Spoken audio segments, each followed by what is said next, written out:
बिना ओवन बिना air fry के मैं आज घर पे ही सादा सिंपल तरीके से मैं भगोना या कुकर में किसी भी में बनाऊँ, सब में सारी चीज़ों में बना सकती हूँ। लेकिन मैंने आज इस तरह से भगोने में ही बना ली है ये वाली नान खटाई, और ये बहुत ही बढ़िया बनी है, क्रिस्पी करारी एकदम से सॉफ्ट भी बनी है। और ये बहुत खाने में स्वादिष्ट हैं, टेस्टी भी हैं और हेल्दी तो होती ही हैं, क्योंकि मैंने ये घी में ही बनाई हैं, देसी घी में।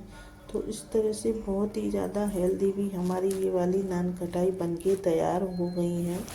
तो मुझे नहीं मालूम था कि ये इतनी आसानी से बन जाती हैं। श्री जी सलाह कुकिंग में आप सभी का स्वागत है। रेसिपी बनाना शुरू करते हैं। मैंने यहाँ पर 1 कटोरी घी में 1 कटोरी पिसी हुई चीनी डाल दी है।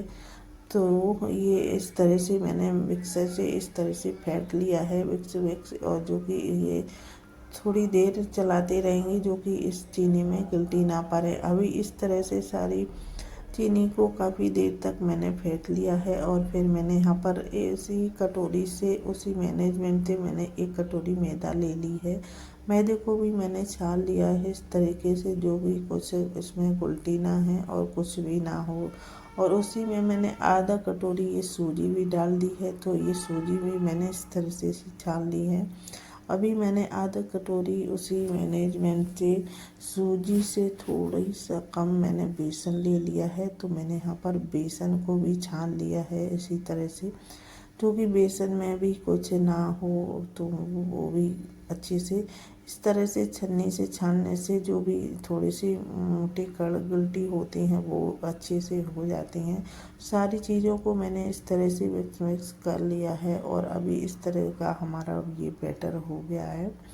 तो इसे मैं थोड़ी देर अच्छे से मसल लूँगी, जो कि सारी चीज़ें अच्छे से मिक्स हो जाए। और इसे मैं रख देती हूँ साइड में थोड़ी देर फूलने के लिए, 10 से 15 मिनट तक। तब तक मेरा इधर मैंने भगोना में थोड़ा सा नमक डाल के मैंने रख दिया है, जो कि ये गर्म हो जाए और हमारा स्टीम भी बन जाए। तो फिर भी मेरा बैटर हो गया है, निकाल के देखा कुछ इस तरह से हो गया है। तो मैंने ये चम्मच ले ली है, जो कि इससे एक साइज की बनाने के लिए कोई भी ऐसे ढक्कन या कोई भी चम्मच ले लो, तो उससे हमारी नान खटाई एक साइज में बन के तैयार हो जाती है। कोई छोटी कोई बड़ी नहीं होती है।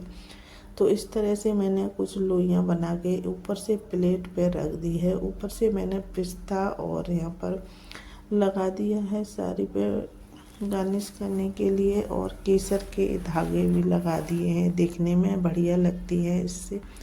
तो ये देखो हमारी 20 मिनट लगे हैं, हमारी नान खटाई ये सेक गई है, और ये बहुत ही बढ़िया ये एकदम से कलर आ गया है।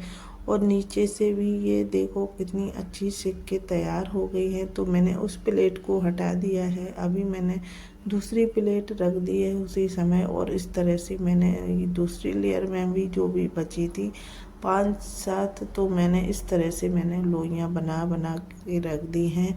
और जो रखना है लोई बना के रख दी हैं, तो वो हमारी थोड़ी सी गैप में रखनी है, क्योंकि जो जब वो फूलेंगी तो वो थोड़ी सी बड़ी भी हो जाती हैं। तो मैंने इस तरह से थोड़ा गैप दे दे के लोइयाँ रख दी हैं। और ये भी हम सारी लोइयाँ रख के थोड़ी देर इसे भी ढक के रख देंगे। तो इनमें भी बिल्कुल उसी तरह से मैंने पिस्ता लगा के ढक के रख दिया है। और ये भी 15 से 20 मिनट लगे हैं, और ये भी अच्छे से ये देखो कितना अच्छा नीचे से कलर आ गया है। और ये हमारी सिक्के नान खटाई बन के तैयार हो गई थी। मुझे नहीं पता था कि मैं भी बना सकती हूँ। और ये देखो सारी नान खटाई अच्छे से, और ये देखने में भी कितनी बढ़िया लगती हैं। अगर इस तरह की हमारी वीडियो पसंद आती है तो प्लीज़ लाइक और सब्सक्राइब करो। हमारा चैनल भी नया है, प्लीज़ हमें भी सपोर्ट करें। और ये देखो हमारी इतनी सारी इतने मैनेजमेंट थे नान खटाई बन के तैयार हो गई हैं। और